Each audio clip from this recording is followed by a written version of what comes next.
Hello guys, আজকের ভিডিওতে আমি জুজুৎসু কাইজেনের সিজন 1 এক্সপ্লেন করতে যাচ্ছি।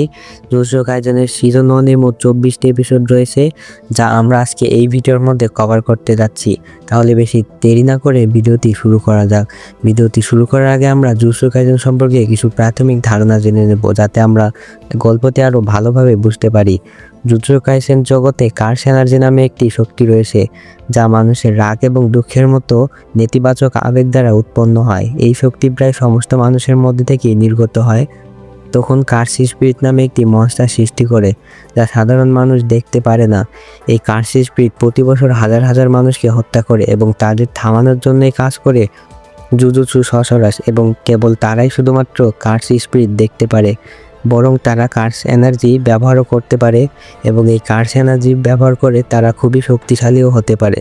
গল্পটি শুরু হয় ইউজি ইতাদোরি নামে হাই স্কুলের ছেলেকে দিয়ে, যে সাধারণ মানুষের চেয়ে অনেক বেশি ফিজিক্যালি স্ট্রং। ইউজি তার স্কুলে একটি কাল্ট ক্লাবে ছিল, যা ভৌতিক কার্যকলাপের উপর ভিত্তি করে তৈরি হয়েছিল। তবে ইউজি প্রায়শই ক্লাবের সদস্যদের সাথে বোকা বোকা ভৌতিক খেলা খেলতো, যার মধ্যে সাসাকি এবং ইচিগি ছিলেন। ইউজিকে তার দাদু বড় করেছিলেন, যিনি এখন হাসপাতালে তার শেষ নিঃশ্বাস ত্যাগ করতেছিলেন। যখন ইউজি সময় পেতেন, তখনই সে তার দাদুর সাথে দেখা করতে হাসপাতালে যেতেন। ইউজির এই ঘন ঘন আসা তার দাদু পছন্দ করতেন না। তিনি ইউজিকে সেখানে সময় নষ্ট না করতে বলতেন, কারণ ইউজির দাদু যখন শেষ নিঃশ্বাস ত্যাগ করে, তার শেষ মুহূর্তে তার সাথে থাকার জন্য পরিবারের কোনো সদস্য তার সাথে ছিল না। তিনি ইউজিকে অত্যন্ত গুরুত্বপূর্ণ একটি বার্তা দেন এবং ইউজিকে উপদেশ দেন যে সে তার এই শক্তি যেন যতটা সম্ভব মানুষকে সাহায্য করার জন্যই ব্যবহার করে, এবং তার মতো একা এভাবে ইউজির মারা যাওয়া উচিত নয়।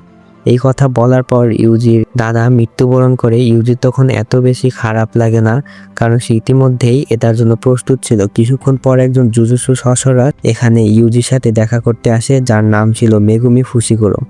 মেগুমি একটি কার্স অবজেক্ট খুঁজতে বের হয়েছিল, যা তার মতে ইউজির কাছেই ছিল। হাজার হাজার বছর আগে রিউমেন শকুনা নামে একজন এভিল সর্সারার ছিল, যে সবচেয়ে পাওয়ারফুল ছিল, এবং যখন সে মারা যায় তখন তার আত্মা 20টি আঙুলে পরিণত হয়, এবং প্রতিটি আঙুল প্রচুর কার্স এনার্জিতে পূর্ণ ছিল। এমন একটি আঙুল সিল করে ইউজির স্কুলে একটি বক্সে রাখা হয়েছিল, এবং মেগুমি সেই বক্সটি নিতে এসেছিল। ইউজি তাকে বলে যে সেই বক্সটি সে খুঁজে পেয়েছিল, কিন্তু সে তার বন্ধুদের দিয়ে দিয়েছে, যারা সম্ভবত আজ রাতেই এটি খুলবে। এই কথা শুনে মেগুমির পায়ের নিচ থেকে মাটি সরে যায়, কারণ যদি তারা বক্সটি খুলে দেয় তাহলে আশপাশের কার্সরা সেই এলাকার দিকে অ্যাট্রাক্ট হবে এবং তার বন্ধুদেরকে মেরে ফেলবে। এ কথা শোনার পর তারা তৎক্ষণাৎ স্কুলের দিকে দৌড়ে যেতে থাকে। সেখানে শকুনার একটি আঙুল বেরিয়ে আসে, এবং বক্স খোলার পরে কার্সরা তাদের আক্রমণ করতে শুরু করে, এবং সাসাকি এবং ইচিগি কিছুই বুঝে উঠতে পারছিল না। মেগুমি স্কুলের মধ্যে প্রবেশ করার সময় কিছু কার্স দেখতে পায়। তারপর তার কার্স টেকনিক ব্যবহার করে সে দুটি ডিভাইন ডগকে ডেকে পাঠায়। বন্ধুরা, প্রতিটি জাদুকরের বা জুজুৎসু সর্সারারের নিজস্ব কৌশল রয়েছে, এবং মেগুমির কৌশলকে বলা হয় 10 শ্যাডো টেকনিক, যার মাধ্যমে সে ভিন্ন ভিন্ন 10টি আলাদা শিকিগামিকে ডাকতে পারে। তারপর মেগুমির শিকিগামি মেগুমির জন্য পথ পরিষ্কার করে ফেলে। তখন মেগুমির অনুরোধে ইউজি স্কুলের বাইরে দাঁড়িয়েছিল, কারণ ভেতরে অনেক বিপদ ছিল। তখন ইউজি তার দাদার কথা স্মরণ করে, এবং তার মনে পড়ে যে তার দাদা তাকে বলেছিল যে যতটা সম্ভব মানুষকে সাহায্য করার কথা। তার বন্ধুদের সাহায্য করার সিদ্ধান্ত নেয়। তারপর মেগুমি ইউজির বন্ধুদের খুঁজে পায়, যাদের একটি কার্স স্পিরিট খাওয়ার চেষ্টা করছিল, এবং সেই কার্স অবজেক্ট তাদের সাথেই ছিল। তারপর মেগুমি বুঝতে পারে যে সে অনেক দেরি করে ফেলেছে, এবং তারপর ইউজি জানালা ভেঙে কাঁচ ভেঙে সেখানে পৌঁছায়, এবং সে তার ফিজিক্যাল পাওয়ার দিয়ে কার্সি স্পিরিটকে ধ্বংস করে এবং তার বন্ধুদেরকে বাঁচায়।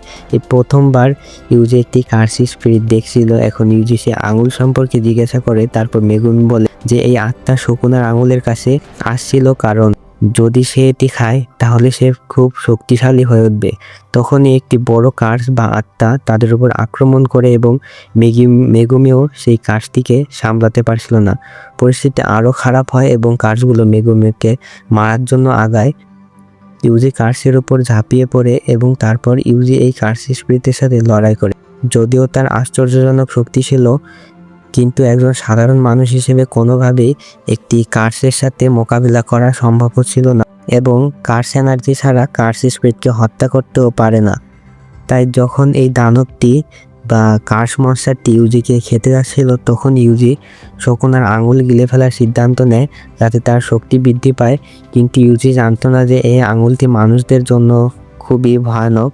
এবার ইউজি সেই আঙুলটি গিলে ফেলে, যা তাকে অনেক শক্তিশালী করে ফেলে এবং তারপর সে এক আঘাতেই সেই কার্সটিকে মেরে ফেলে। মেগুমি ভাবছিল যে ইউজি মারা যাবে এবং তারপর শকুনার আত্মা তার শরীরে প্রবেশ করে এবং তার চোখও 4টি হয়ে যায়। এটি হওয়ার সম্ভাবনা ছিল লাখের মধ্যে 1টি। এখন শকুনা ইউজির শরীরের মধ্যে প্রবেশ করে এবং খুব মুক্তবোধ করে এবং আনন্দের সাথে বলে যে এবার আমি সমগ্র মানবজাতিকে ধ্বংস করব।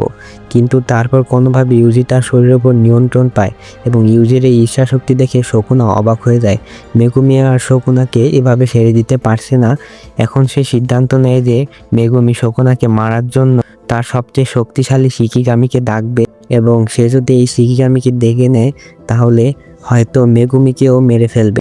এবং যখনই মেগুমি সেই শিকিগামিকে ডাকার জন্য যাচ্ছিল তখনই মেগুমির টিচার গোজো সাতোরু সেখানে চলে আসে।